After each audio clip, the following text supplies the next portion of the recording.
How's it going, everybody? It's Charlie and welcome back to another video on the Chatting Leeds YouTube channel. Hope everyone's doing alright today as always, and a happy new year to everyone as well. This is just my pre-match thoughts upload, people, ahead of Leeds United versus Burnley taking place tomorrow afternoon at Elland Road in a must-win huge fixture for Leeds United. So just before I get into my thoughts on how I think this game will pan out, smash that like button, please subscribe, share all of your thoughts and opinions in the comment section down below, hit that notification bell as well, and yeah, let's get into it.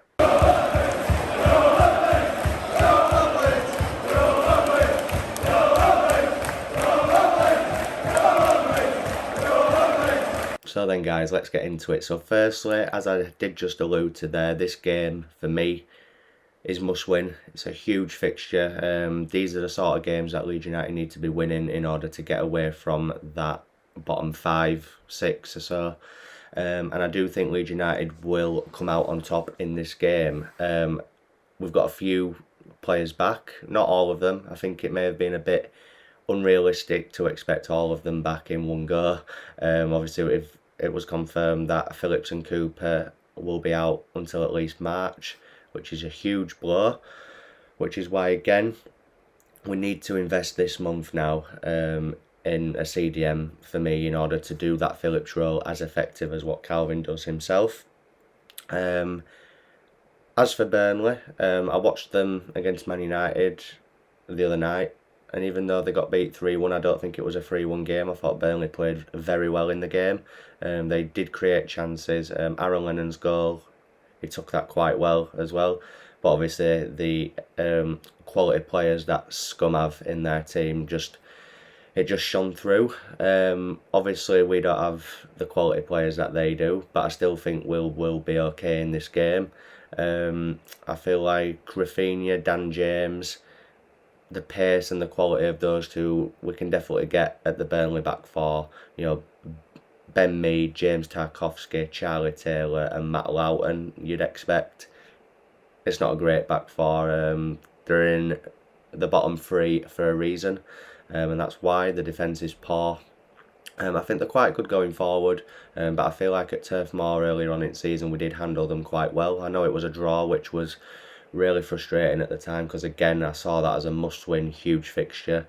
But the thing that gives me confidence in this is that it's at Elland Road in front of our fans. We need, we've had 2 weeks off, which has done us the world of good. As I say, we've got Llorente, Harrison, Dan James, Firpo all back.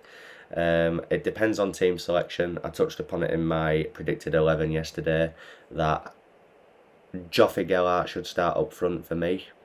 But knowing Bielsa and his ways and his methods, I think we all know that Dan James is going to start up front.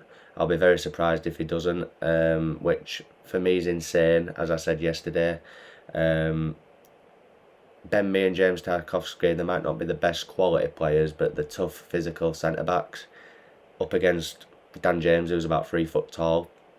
So, I mean, the only way I can think of Dan James up front working is if we play balls in behind for him to run onto, because he has got the pace to beat them. It's just Burnley might click on to that early on.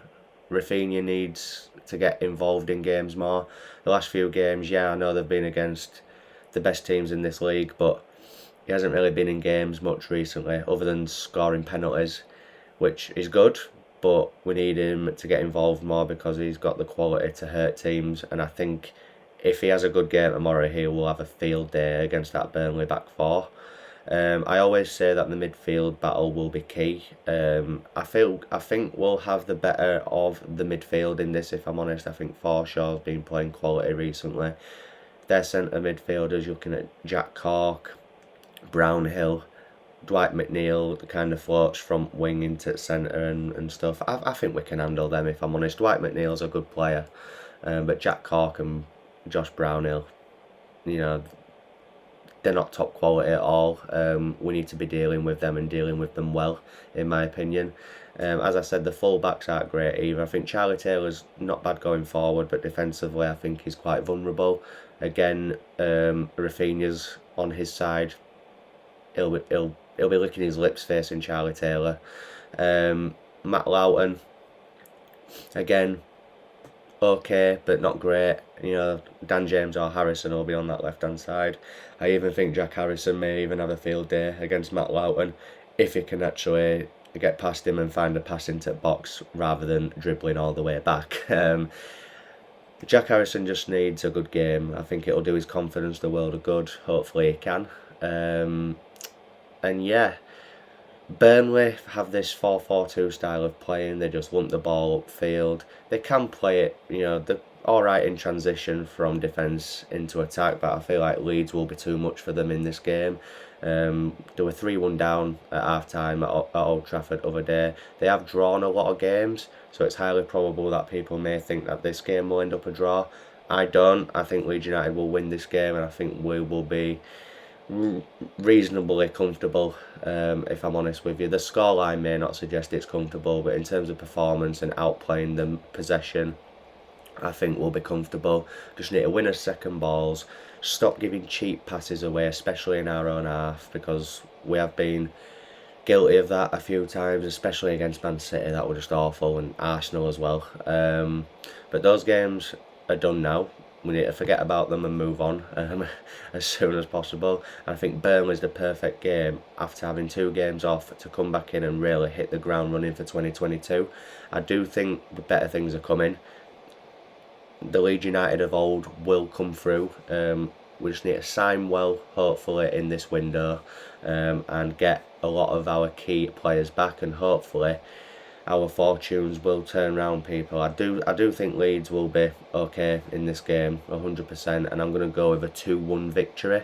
As I said, the scoreline may not suggest a comfortable win, but I feel like in terms of how we play, how we dominate the possession, I think Bielsa ball is going to be back, fingers crossed. And yeah, hopefully we can get the 3 points and move slightly further away from that relegation zone. And you know, then we've got a trip to West Ham in the league, which will be a tough game, but you know, Southampton did beat them at home recently, and Southampton are not a great side in my opinion. And then we've got Newcastle at home. These games are winnable.